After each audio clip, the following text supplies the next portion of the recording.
News একটা শুনলেই বিশ্বাস করা যাবে, এটাকে ভেরিফাই করতে হবে। You have to verify and cross check the authenticity of the news. নিউজটা সঠিক কিনা আপনাকে ক্রস চেক করতে হবে, শুনলেই বিশ্বাস করা যাবে না। আল্লাহ তাআলা বলেন, ইয়া আইয়ুহাল্লাযীনা আমানু, ওহে বিশ্বাসীরা, ইন জাআকুম ফাসিকুম বিনাবাইন ফাতাবায়ানু, কোন পাপাচারী যদি কোনো নিউজ নিয়ে আসে, বিশ্বাস করার আগে নিউজটা যাচাই করে নিও। আন তুসিবু কওমান বিজাহালাতিন ফাতুসবিহু আলা মা ফাআলতুম নাদিমিন, যদি তোমরা বিশ্বাস করে ফেলো তাহলে কোনো কওমের উপর হয়তো এমন ডিসিশন নিয়ে নিতে পারো যে ডিসিশনের কারণে পরে তোমাদেরকে পস্তাতে হবে। এটা বর্তমান সময়ের সাথে অনেক বেশি প্রাসঙ্গিক। এত হোক্স নিউজ এখন, এত রুমার্স, এত ফেক নিউজ সোশ্যাল মিডিয়াগুলোতে, ইভেন মেইন স্ট্রিম মিডিয়াও যা প্রচার করে সবই যে আপনি বিশ্বাস করতে পারবেন তাও না, ওইটাও একটু ক্রস চেক করে নিতে হবে। এদেরও কিছু প্রোপাগান্ডা থাকে, আবার এরাও নিউজকে এমন ভাবে অনেক সময় করে তাদের সুবিধার্থে। সো আপনার চোখ কান খোলা রেখে অনেকগুলো নিউজ একসাথে মিলিয়ে তারপরে বিশ্বাস করতে হবে। কিন্তু আমাদের সরল মনা অনেক ভাইদের যেটা হয়, ফেসবুকে একটা কিছু দেখে আমরা মনে করি যেটা সঠিক, ফলে কি করি, শেয়ার দিয়ে ফেলি। আবার আপনার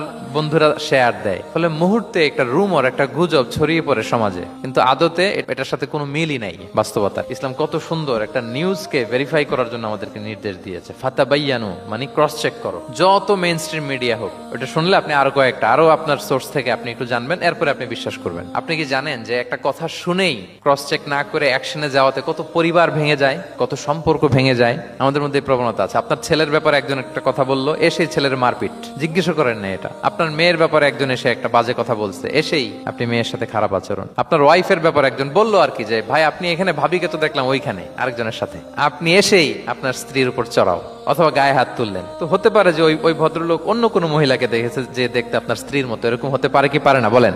তো এই যে আপনি ক্রস চেক না করে, ভেরিফাই না করে যে অ্যাকশনে গেলেন, এতে সমস্যা হবে না সমাজে? পরিবার ভাঙে, সমাজে সম্পর্ক নষ্ট হয়, কলহ বাঁধে। এজন্য আল্লাহ তাআলা বলেন যে সোসাইটিটাকে যদি পিসফুল করতে চাও, ইযা জাআকুম ফাসিকুম বিনাবাইন ফাতাবায়ানু, নিউজ আসলেই বিশ্বাস করো না। You have to cross check, you have to justify and you have to verify the news. তাহলে আজকে থেকে ফেসবুকে একটা পেলে আমরা কি করব? শেয়ার দিয়ে দিব।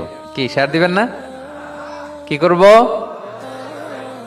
যাচাই বাছাই করব, ক্রস চেক করব। তো আমরা প্রত্যেকেই দায়িত্বশীল হলে এই গুজবগুলো স্প্রেড করা থেকে আমরা বিরত থাকতে পারি। নিউজ শুনলেই আমরা এখন বিশ্বাস করব না, আগে ক্রস চেক করে নিব। তা না হলে আমরা বিপদে পড়তে পারি, এমন কোনো কাজ করে ফেলতে পারি যেটার কারণে পরে লজ্জিত হব।